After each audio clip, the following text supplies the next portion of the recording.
22 जानेवारीला अयोध्येत राम मंदिराचा उद्घाटन सोहळा पार पडणार आहे। त्याच वेळेस उद्धव ठाकरे हे नाशिकमध्ये काळाराम मंदिरात पूजा करत शक्ती प्रदर्शन करणार आहेत। राष्ट्रपतींनाही या कार्यक्रमाचं निमंत्रण त्यांनी दिले। पाहूयात यावरचा एक खास रिपोर्ट।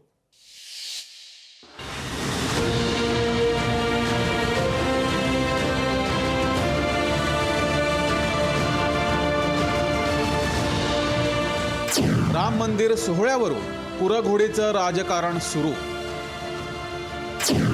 22 जानेवारीला नाशिकमध्ये ठाकरे गट करणार शक्ती प्रदर्शन। ठाकरेंचं राष्ट्रपती मुर्मूंना काळाराम मंदिरात पूजेसाठी निमंत्रण। 22 जानेवारीला एकीकडे अयोध्येत राम मंदिराचा उद्घाटन सोहळा होत असताना उद्धव ठाकरे नाशिकच्या काळाराम मंदिराला भेट देणार आहेत। नाशिकच्या या सोहळ्यासाठी त्यांनी राष्ट्रपती द्रौपदी मुर्मू यांना आता निमंत्रण पाठवलंय। या सोहळ्यात राष्ट्रपती पदाचा सन्मान राखला जाईल असं म्हणत भाजप आणि नरेंद्र मोदींना टोला लगावलाय। 22 तारखेला आम्ही काळाराम मंदिरात जाणार आहोत आणि गोदावरीला जी आरती करणार आहोत त्याच्यासाठी माननीय राष्ट्रपती महोदया मुर्मूजी यांना आमंत्रित करतो आहोत। हे आमंत्रण आपल्या माध्यमातून तर आम्ही देतोच आहोत, मात्र आमचे खासदार सुद्धा जाऊन अगदी रितसर सन्मानपूर्वक महामहोदया राष्ट्रपतीजींना हे आमंत्रण देतील।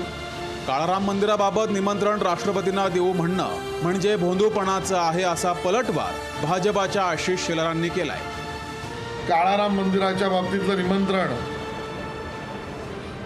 हे राष्ट्रपतींना आम्ही देऊ हे म्हणण्याचा प्रकार म्हणजे भोंदूपणाचा आहे। जसे भोंदू बाबा असतात तसं भोंदू हिंदुत्ववादी म्हणजे उबाठ आणि उद्धवजी आहेत आणि त्यामुळे त्यांचं हिंदुत्व हे भोंदूपणाचं आहे।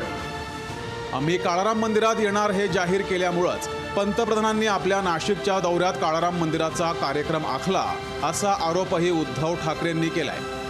काळाराम मंदिरामध्ये आपण 22 तारखेला जाणारच आहोत आणि तिथे मी आज आपल्या देशाच्या राष्ट्रपती महामहिम राष्ट्रपती द्रौपदी मुर्मूजींना पण आमंत्रण दिलेलं आहे की आपण सुद्धा या।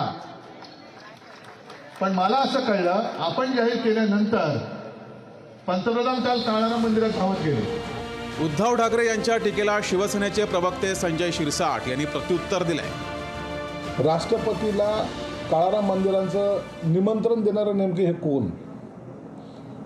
मुळामध्ये हेच आयुष्यात मला वाटतं, आयुष्यात संपूर्ण आयुष्यात पहिल्यांदा काळाराम मंदिर हे त्यांना माहीत झालं असावं आणि पहिल्यांदा ते स्वतः चालले असावे।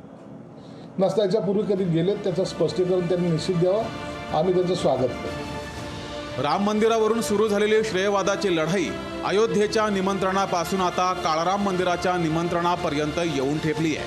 ठाकरेंचं निमंत्रण राष्ट्रपती स्वीकारतात का यावर आता 22 जानेवारीलाच पडदा पडेल। ब्युरो रिपोर्ट, लोकशाही मराठी, मुंबई।